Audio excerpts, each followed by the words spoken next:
tout a mené à ceci. Après avoir réuni une grande force navale dans le sud des Caraïbes, fait pression sur le gouvernement vénézuélien et neutralisé des bateaux de trafiquants de drogue, les États-Unis sont prêts à passer à l'étape suivante. On pense que des frappes en profondeur sur le sol vénézuélien sont imminentes et les cartels du pays sont dans la ligne de mire. Au cours des prochaines semaines, le monde pourrait assister à la première de ces frappes. Cela marquerait une stratégie bien plus agressive dans la guerre américaine contre les stupéfiants. Voici un retour sur la manière dont nous en sommes arrivés là, ce que disent les sources officielles, la probabilité de ces frappes et ce qui pourrait suivre. Fin août, le président américain Donald Trump a ordonné l'envoi d'une grande et puissante flottille de navires de la marine dans la mer des Caraïbes méridionales, non loin des côtes du Venezuela. C'était le lancement d'une grande offensive américaine contre les cartels de drogue de la région. La flottille était composée d'au moins 8 navires de guerre, avec des avions de chasse F-35 et entre 4500 et 5000 membres du personnel. C'était l'une des plus grandes démonstrations de force des États-Unis dans les Caraïbes depuis des décennies, et pas seulement pour impressionner. Quelques jours plus tard, les forces américaines ont neutralisé le premier de plusieurs navires transportant apparemment des stupéfiants par mer, liés au cartel Trenda Aragua du Venezuela. Les États-Unis ont annoncé d'autres frappes à venir, selon le secrétaire d'État Marco Rubio.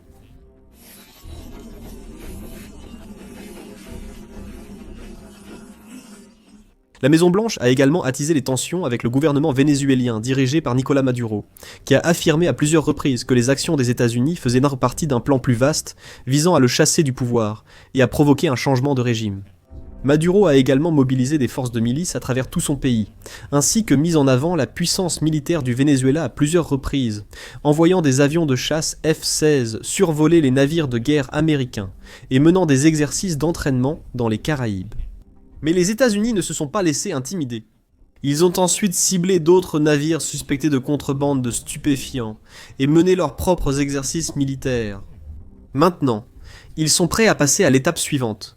De nombreuses sources, anonymes mais officielles, ont déclaré à National Broadcasting Company News et d'autres médias que des responsables militaires américains préparent des options pour cibler les trafiquants de drogue au Venezuela. Les sources ont également déclaré que des frappes sur des cibles ou à l'intérieur du pays pourraient n'être qu'à quelques semaines.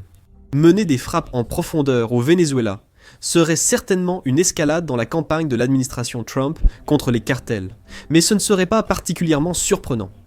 En effet, depuis plusieurs semaines, de nombreux analystes ont prédit que c'est exactement ce qui se passerait, et les événements jusqu'à présent ont suivi une progression logique.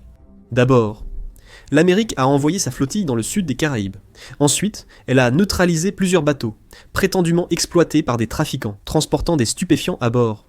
Les États-Unis ont aussi affirmé clairement qu'ils poursuivront la lutte contre les cartels et trafiquants de drogue, et ils n'hésiteront pas à prendre des mesures drastiques, si nécessaire, pour stopper le flux de fentanyl et d'autres stupéfiants. Avec la direction du Venezuela qui répond de manière agressive, la prochaine étape évidente serait de mener des frappes sur le territoire vénézuélien. Les États-Unis ont clairement assez de puissance de feu pour ces attaques, avec une flotte redoutable composée des meilleurs avions de chasse, de drones Reaper, de groupes amphibies de Marines et de destroyers lance-missiles guidés. Des sources ont indiqué à National Broadcasting Company News que le président Trump n'a pas encore autorisé de frappe contre le Venezuela, mais que des plans sont discutés en privé. Les responsables affirment que l'escalade récente des États-Unis dans la région répond au manque d'action de Nicolás Maduro contre la sortie de drogue de son pays. Les détails précis de toute attaque en profondeur restent pour l'instant secrets. Des sources indiquent que des frappes de drones contre trafiquants, chefs et laboratoires de drogue seraient l'option la plus probable. Il est donc probable qu'il n'y aura pas de frappe massive, de bombardements ou de troupes américaines au sol au Venezuela prochainement. Des drones pourraient servir à neutraliser les leaders et sites du cartel. La Maison-Blanche a été invitée à réagir à ces informations, mais s'est contentée de renvoyer les médias à la déclaration précédente du président Trump. Nous verrons ce qui se passera. Le Venezuela nous envoie ses membres de gang, ses trafiquants de drogue et de la drogue. Ce n'est pas acceptable. Le président Trump envisage depuis un certain temps l'option de frappe à l'intérieur du Venezuela. Cable News Network rapportait déjà début septembre que le président américain envisageait toute une série d'options pour cibler et affaiblir les cartels latino-américains opérant dans le pays. Et si l'on remonte encore plus loin, Il existe de plus en plus de preuves suggérant que tout cela fait partie d'une campagne à long terme, soigneusement planifiée contre les opérations des cartels. Plus tôt cette année, l'administration Trump a désigné plusieurs cartels comme organisations terroristes étrangères, affirmant qu'ils contrôlent presque tout le trafic illégal à la frontière sud des États-Unis par des assassinats, la terreur, des viols et la force brute. Dans certaines régions du Mexique, ils agissent comme des entités quasi-gouvernementales et contrôlaient presque toute la société. Les activités du cartel menaçaient la sécurité du peuple américain, des États-Unis et la stabilité de l'ordre international dans l'hémisphère occidental. Leurs activités, leur proximité et leurs incursions sur le sol américain constituent un risque inacceptable pour la sécurité nationale des États-Unis. Peu après, Donald Trump a autorisé l'armée américaine à lancer des opérations létales contre les cartels désignés comme groupes terroristes par son administration. Les États-Unis considèrent désormais les trafiquants de drogue comme des ennemis à éliminer, et non plus comme de simples criminels. Le président Donald Trump paraît pressé et résolu à intensifier la campagne contre les cartels dans les prochains jours et semaines. Un responsable de la Maison-Blanche a affirmé aux journalistes qu'en cas d'opportunité d'éliminer des terroristes, il donnerait aussitôt son accord. Un autre haut responsable a déclaré que Donald Trump est prêt à utiliser tous les moyens de la puissance américaine pour empêcher les drogues d'inonder notre pays et pour traduire les responsables en justice. Même si des frappes en profondeur paraissent plus probables, il reste une chance qu'elles n'aient pas lieu.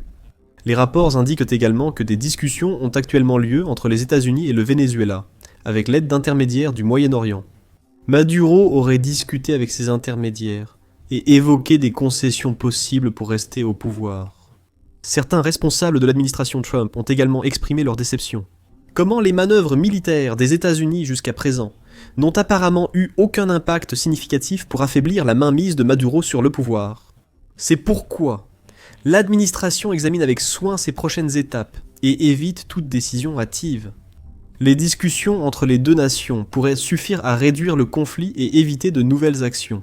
Maduro a déclaré ouvertement qu'il aimerait aider les États-Unis à traquer les chefs du cartel de la drogue Tren de Aragua, qui serait basé au Venezuela mais qui apparaît dans divers pays à travers les Amériques.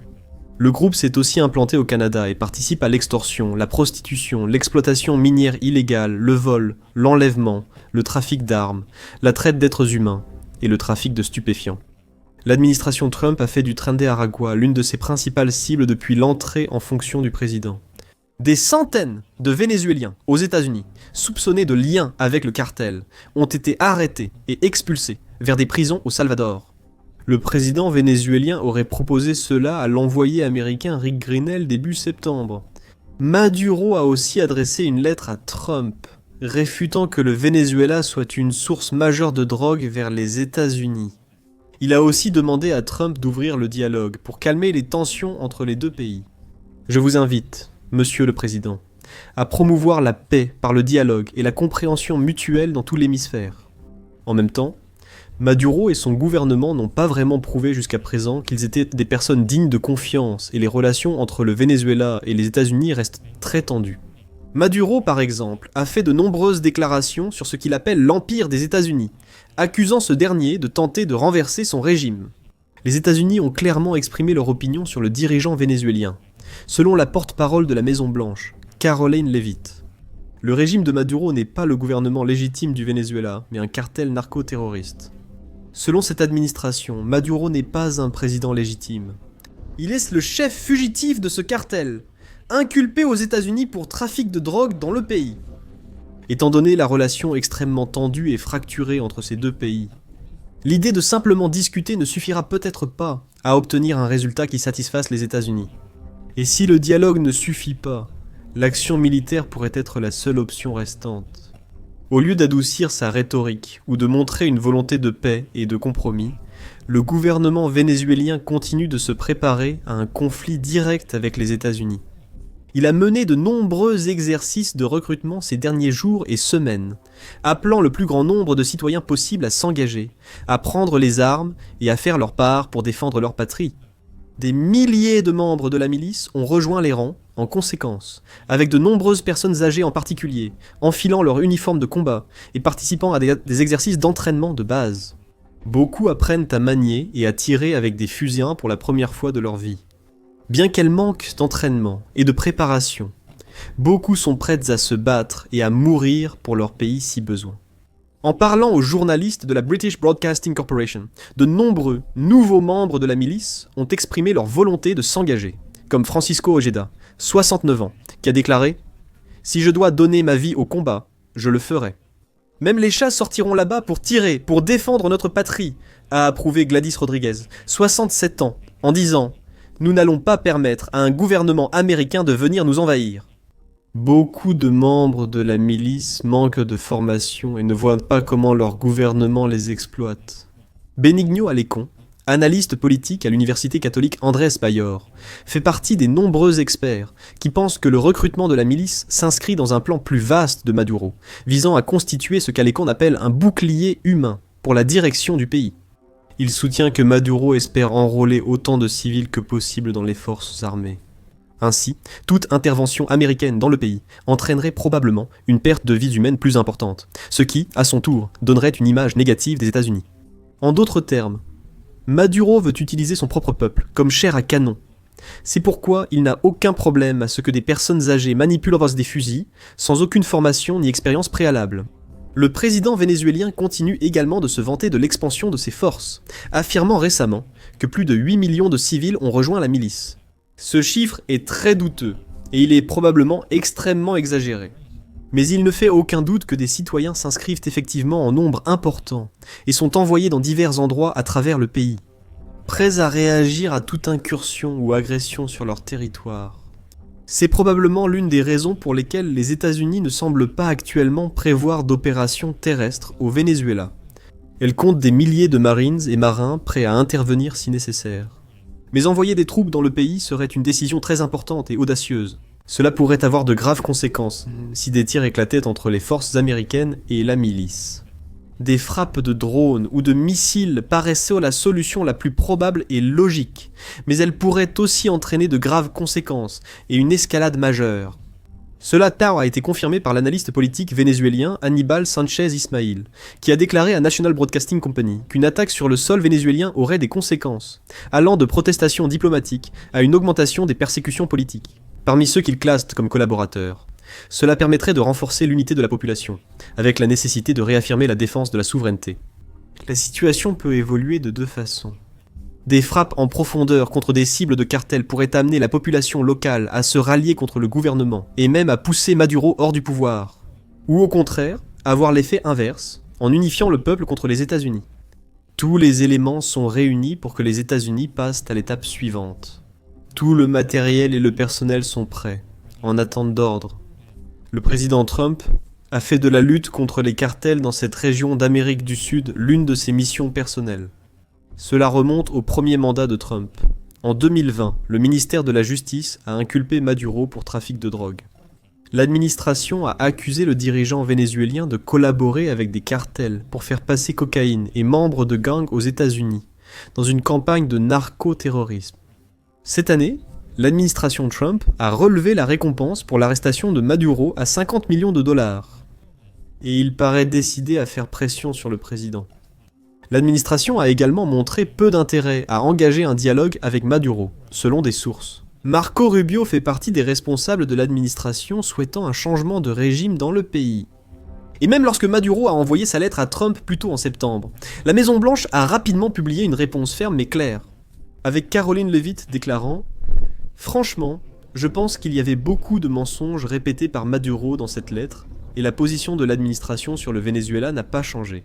Nous considérons le régime de Maduro comme illégitime, et le président a clairement montré qu'il est prêt à utiliser tous les moyens nécessaires pour stopper le trafic illégal de drogue mortelle en provenance du régime vénézuélien vers les États-Unis d'Amérique. » Malgré tout cela, les États-Unis continuent de collaborer avec le Venezuela d'une certaine manière. Les deux pays ont, par exemple, coordonné des vols de déportation des États-Unis vers Caracas. Et des dizaines de ces vols ont déjà eu lieu, renvoyant des citoyens vénézuéliens des États-Unis vers leur pays d'origine. Rick Grenell, l'envoyé américain au Venezuela, continuerait également à plaider pour une résolution diplomatique de la situation, selon des responsables. Malheureusement, la diplomatie ne semble pas avoir eu beaucoup d'impact jusqu'à présent. Et il se peut que la seule langue que les cartels écouteront ou comprendront soit celle d'une action militaire directe. Les États-Unis ont déjà montré qu'ils possèdent les systèmes pour collecter des renseignements sur les opérations de trafic de drogue des cartels. Ils ont localisé et suivi les trafiquants de stupéfiants dans leurs bateaux à travers la mer des Caraïbes, les traquant et les neutralisant avec une précision implacable, encore et encore. Selon cette logique, l'armée peut sûrement recueillir des renseignements sur l'origine ou le chargement de ces bateaux de drogue. À l'origine, il s'agissait d'identifier des cibles clés sur le sol vénézuélien, et d'effectuer des frappes de précision pour les rayer de la carte. En effet, il est fort probable que l'armée dispose déjà de nombreux renseignements sur les installations des cartels, les routes de trafic et les réseaux de contrebande à travers tout le Venezuela. Les cibles prioritaires sont probablement déjà listées pour les prochaines frappes, et il suffit d'un seul ordre pour que des drones ou des missiles longue portée soient déployés. En un instant, entrepôts de drogue, laboratoires, véhicules et groupes de trafiquants pourraient être éliminés, portant un coup dur aux opérations des cartels non seulement au Venezuela, mais dans toute l'Amérique latine. Les trafiquants ailleurs voient la dévastation au Venezuela et craignent d'être les prochains. Et bien que le trafic de drogue ne prendra évidemment jamais fin, des mesures décisives dans les semaines à venir pourraient suffire à au moins freiner l'afflux de fentanyl et d'autres stupéfiants dangereux sur le sol américain et dans ses communautés. Cela semble être le principal objectif de l'administration Trump en ce moment, comme l'a récemment déclaré le secrétaire Rubio.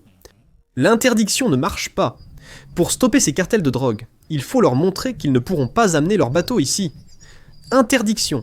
Ils ne se soucient pas de perdre un bateau. Ils ne se soucient pas de perdre de la drogue. Ils ont déjà intégré cela dans leur modèle économique. Ce qui les stoppera, c'est de savoir qu'ils ne reviendront pas s'ils vont là-bas. C'est une menace immédiate pour les États-Unis. Si vous me dites pendant qu'il y a un bateau rempli de drogue, qui se dirige vers les États-Unis pour déposer de la drogue ici, et empoisonner notre population, c'est une menace aussi grave que si, vous savez, un pays venait attaquer une ville américaine. Il faut l'arrêter. La façon dont cela a été géré par le passé n'a pas fonctionné. Et Gatso, laissez-moi vous dire, vous ne voyez pas autant de bateaux en ce moment qu'il y a quelques semaines. Cela a fonctionné et continuera. Le président est très simple. Il ne va pas continuer à permettre à ces cartels de la drogue d'inonder l'Amérique de drogues toxiques qui tuent notre peuple indéfiniment. Le message des États-Unis est clair. Il faut stopper les drogues.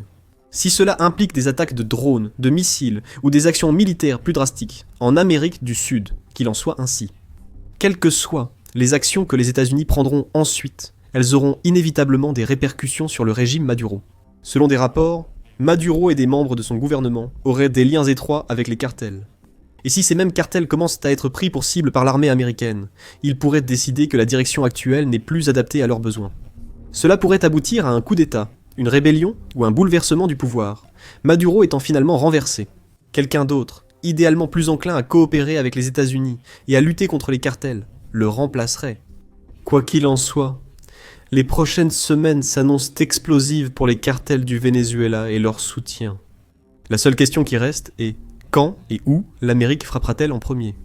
Découvrez comment nous en sommes arrivés là dans nos récentes vidéos. En observant la tentative du Venezuela de provoquer la flotte américaine avec ses F-16, et comment Maduro a lentement mais sûrement préparé son peuple à une guerre totale contre l'Amérique. Et enfin, assurez-vous de vous abonner à notre chaîne également, afin d'être parmi les premiers à découvrir ce qui se passera ensuite.